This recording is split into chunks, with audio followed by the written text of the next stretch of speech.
We focus on history, culture, religion, art, social, and philosophy of Nusantara. Here, in the presence of Nusantara, we were made to be forgotten about the goodness of ourselves. Because negativity seems to be more interesting for us. Now, I'm Sutoyo Raharto and friends, assist you, to remind you, to awaken you, that we still can find the gems of Nusantara. They are the great sights of Nusantara.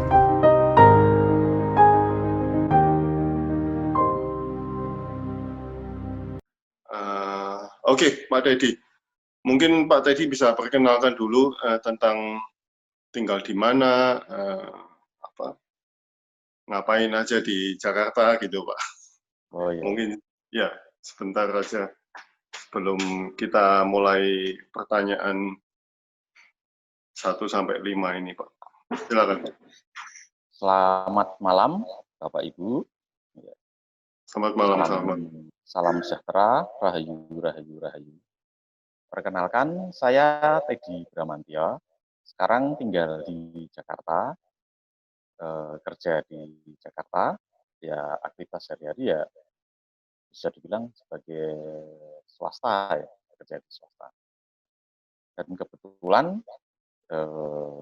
berkenalan dengan Bapak Sutoyo untuk menyampaikan tema seperti apa, Bhinneka Tunggal Ika.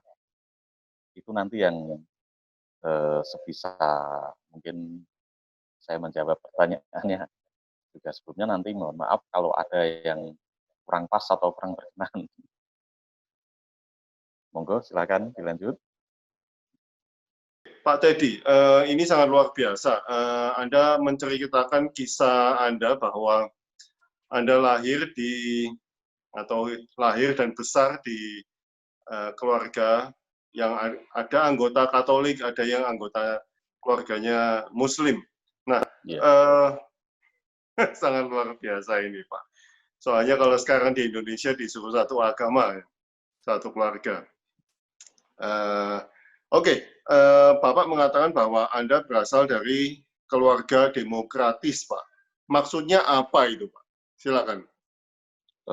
Begini, demokratis yang kami bawa dalam keluarga itu biasanya seperti ini. Kami mengutamakan prinsip kebebasan, saling menghargai, menghormati antara orang tua, misalkan ayah dan ibu saya, terus anak-anak, orang tua dan anak, terus juga menjaga komunikasi, menghargai pendapat, misalkan ada kritikan, dan juga berbagi tugas dan kewajiban. Ya itu saja. Jadi apa ya? Yang penting itu komunikasi antara kami. Kalau dari latar belakang orang tua, memang dari Katolik dan Islam. Kalau di Jawa Tengah itu ada istilah apa ya? Saya mohon maaf dulu ya, ini Islam abangan gitu loh. Jadi kalau beribadah, sholat ya sholat. Ya secara umum kalau berbaur, mereka pergi, kalau dulu itu saya masih ingat mereka ke musola. Sebelum ada masjid-masjid besar itu masih ada musola sekitar sebelum tahun 80. Ya dengan keluarga orang tua, ibu dan bapak itu juga rukun-rukun saja itu. Setiap ada hari Lebaran kami juga mengucapkan Idul Fitri. Kalau hari Natal mereka juga mengucapkan Selamat Natal. Ya itu terus berlangsung sampai sekarang, sampai ke cucu, ke cicit. Ya itu yang bisa saya aturkan. Nah, kalau Pak Teddy sendiri ini, ini sebetulnya pertanyaan pribadi. Ya. Muslim atau Katolik, Pak? Saya Katolik. Oh, Katolik. Oke. Ya. Oke. Nah, ini Pak pertanyaan berikutnya. Kalau menurut Bapak, inti ajaran Katolik itu apa, Pak? Secara pemahaman saya itu mengedepankan hukum kasih, membawa damai, hubungan dengan sesama manusia. Sedangkan inti ajaran Islam itu apa, Pak? Yang saya tahu itu membawa kedamaian, kerukunan, dan kesejahteraan bagi dunia. Jadi ada apa ya, benang merahnya ya, hanya bisa berbaur satu sama lain. Benang merahnya di mana, Pak, antara dua ini? Gimana komunikasinya antara ini? Apakah ada batasan-batasan, Pak? Yang saya alami dan keluarga saya alami itu belum pernah ada batasan itu. Kita berbaur dengan mereka, mereka berbaur dengan kita. Yang pernah dan saya suka itu ya, kita berkomunikasi, kita masuk ke lingkungan mereka juga nggak ada batas. Jadi istilahnya ya kita senang saja, mereka berbaur dengan kita senang, demikian pula sebaiknya. Karena belum saya pernah nemui ada ribut dari pihak mereka atau dari kami. Lebih ada kecenderungan kami komunikasi itu juga baik-baik saja. Itu yang saya alami. Di latar belakangi dua ajaran tersebut, ya, pengalaman apa yang paling menarik dalam kehidupan Bapak, Pak? Kebetulan saya sehari-hari kan saya bekerja di lingkungan Glodok, tahu ya Glodok LTC Jakarta, Apa, Pak? daerah Glodok, Oh, Glodok Glodok, ya, LTC ya, ya. Jakarta ya. Ya, Di ya. sana kan berbaur orang Chinese, orang Kristen, orang Muslim. Dalam hubungan dagang itu juga mereka sih kasih nggak pernah menyinggung apa yang disebut saya benar, kalau kamu nggak benar berarti saya salahkan. Hampir nggak ada. Makanya saya menikmati benar itu. Ya hubungannya dengan seperti itu Pak. Ada keselarasan. Juga kecenderungan mereka juga tidak mau ribut satu sama lain dengan kami atau dengan mereka, yuk enak-enak saja. Itu yang sering saya alami, makanya saya merasa nyaman. Bukan cuma dengan orang Muslim, dengan teman-teman China, yuk enak-enak saja bisa saya nikmati. Kalau jujur saya bilang, saya menikmati hidup seperti ini. Entah kalau yang lain ya, kalau yang saya alami memang saya senang saya. Ya, nah ini menurut pandangan Bapak ini, kalau yang ribut-ribut itu Bapak anggap sebagai apa, Pak? Bagaimana pandangan Bapak tentang persyaratan menikah harus agama yang sama, Pak? Begitu. Paksaan atau sebuah politik, Pak? Silakan. Mengenai apa ya, pernikahan beda agama atau sama seagama, itu menurut saya itu pilihan, Pak. Pilihan hidup personalnya dan kesepakatan dengan pasangan, juga bagaimana kita melakukan pendekatan kepada orang tua pasangan kita. Kita nggak, kalau saya sendiri itu nggak pengaruh setuju nggak setuju, cuman kita berani bertanggung jawab ke diri kita, diri pasangan kita, dan orang tua kita dan calon mertua. Misalkan suatu ketika beda agama pun, berarti dia kan berani bertanggung jawab kan setelah melakukan pernikahan, bertanggung jawab kepada, misalkan saya sebagai suami ya, bertanggung jawab kepada istri, walaupun nanti dalam beribadah berbeda. Dalam satu rumah kan kadang bisa berbeda. Misalkan kalau saya minggu ke gereja, ya pokok istri sholat, ya silahkan saja. Kalau orang luar, keluarga atau tangga nyipir ya, biarin, silahkan. Yang penting kita rukun-rukun, fan-fan saja. Toh kita bisa menunjukkan ke keluarga, ini yang kita alami. Kenapa harus apa ya, ngikut omongan orang lain gitu. Toh silaturahmi kita terus sama orang tua, komunikasi dengan anak bagus. Ya kita nikmati saja. Kata-kata ada apa ya istilahnya, omongan-omongan tangga ya biarin. Asal kalau kita pendekatan ke mereka, mereka tuh juga menerima. Ya begitu, Pak. Dan hubungan juga di apa ya? Ada juga teman saya yang berdasarkan prinsip hidup. Misalkan saya Katolik harus menikah dengan Katolik atau Islam harus menikah dengan Islam. Itu pilihan mereka. Karena kebetulan saya Katolik, istri saya juga Katolik. Ya komitmennya kami berdua, saya pertanggungjawabkan kepada orang tua saya, orang tua istri, dan keluarga besar. Dan memang itu tidak mudah, Pak. Dan saya yakin kalau orang itu niat, yo jalan gitu. Kalau mereka berani milih pasangan yang seiman, yo itu memang pilihan.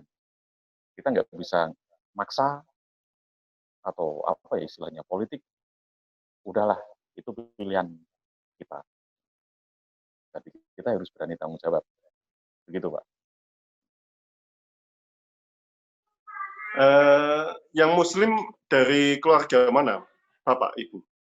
Kalau saya dari keluarga Bapak. Oh, kalau yang Katolik dari Ibu? Keluarga Ibu. Ya. Oh, wow. Oh. Oke. Soalnya kan peraturan pemerintah harus Pak, harus sama agama, Pak. Ya, pemerintah, tapi setelah berjalan waktu, Pak, di gereja pun ada seperti apa ya? Istilahnya toleransi. Misal kalau di gereja Katolik, Pak ya, misalkan pasangan kita Muslim, kita ajak ke gereja konsultasi dengan gereja setempat, ini pasangan saya berbeda agama. Bagaimana?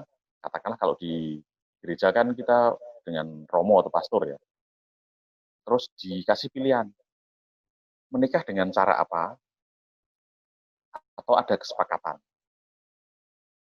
Beda agama juga boleh sekarang. Masalahnya apa? Kalau dipaksa, pasti ada tindak lanjut di ke depan pernikahan mereka. Makanya kita kadang juga heran, kenapa kalau menikah beda agama harus keluar negeri? Kan juga ada pertanyaan besar. Wong sekarang gereja juga sudah toleran. Misalkan pasangan saya beda agama pun, gereja juga silahkan, itu tanggung jawab. Asal kamu tercatat di gereja sudah menikah. Kan ada catatan sipil beda agama. Tapi konsekuensinya yang menjalani, Pak. Saya bilang seperti ini karena saya pernah melihat ya bisa dibilang kesaksian memang ada konsekuensi di gereja Katolik ada seperti itu. Walaupun tidak banyak, tapi itu sudah terjadi. Dan saya lihat mereka juga rukun-rukun saja itu. Begitu, Pak. Wow, sangat luar biasa, Pak.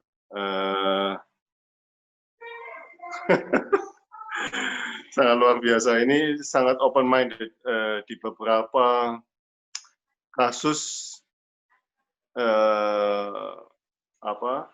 atau beberapa orang memang sangat ini, sangat mempertahankan simbol-simbol itu, tapi keluarganya Pak Teddy ini sangat-sangat luar biasa ya. Walaupun itu komitmennya luar biasa sekali itu, Pak. Nah, Pak, pertanyaan saya yang terakhir, Pak. Ini Ya. nanti ada pertanyaan dari teman-teman, Pak. Keharmonisan keluarga untuk Bapak itu apa, Pak? Silakan. Yang menurut saya itu ya bila mana seluruh keluarga cenderung bisa bahagia, ditandai berkurangnya ketegangan dengan diri sendiri atau dalam anggota keluarga kita, misalkan kecewa, dan bagaimana mengisi hidup itu bisa menerima seluruh keadaan. Misalkan ya rukun, saling tolong, selaras, dan yang lebih bagus itu komunikasi. Yaitu. Karena harmonis itu memang apa ya? Menurut pandangan satu dengan yang lain itu tidak bisa mengikat. Saya harmonis dengan lingkup keluarga saya yang ini yang saya jalani. Tapi belum tentu harmonis yang saya alami itu bisa terjadi di keluarga kalian. Tapi saya menikmati keharmonisan keluarga saya ini. Ya, paling modalnya, paling gampang ya komunikasi itu. Komunikasi dengan keluarga, istri, anak, dengan orang tua, saudara istri, dan semua lingkup besarnya seperti itu. Ya, sederhananya seperti itu, Pak. Bisa, tapi sulit itu yang mana ya Pak ya? Menjaga kerukunan itu apa? Oh iya, betul lah. Ya, ya, ya. Orang Kesul. merasa sulit kalau pas otaknya buntu, Pak. Tapi kalau kita ngasih apa ya, dalam berkomunikasi itu, misalkan saya konseling. Bila konseling, saya punya kesulitan seperti ini. Tapi kalau konseling itu membenarkan pendapat dia atau menggurui, pasti ada penolakan. Tetapi kalau konseling itu memberi pencerahan, kita akan menerima. Makanya kesulitan yang misalkan dalam rumah tangga atau beda agama itu ya seperti itu. Kita harus bisa menerima masukan, tapi tidak menggurui atau menjudge gitu. Dikasih pencerahan. Sebaiknya seperti ini. Kita lakukan. Dan ini kita lakukan yang baik secara bersama-sama. Karena memang kesulitan itu tidak bisa dipungkiri, pasti ada. Tinggal bagaimana kita menjalaninya atau keluar dari masalah itu. Pernah ngalamin kesulitan itu Pak? Ya hampir, tapi belum terjadi.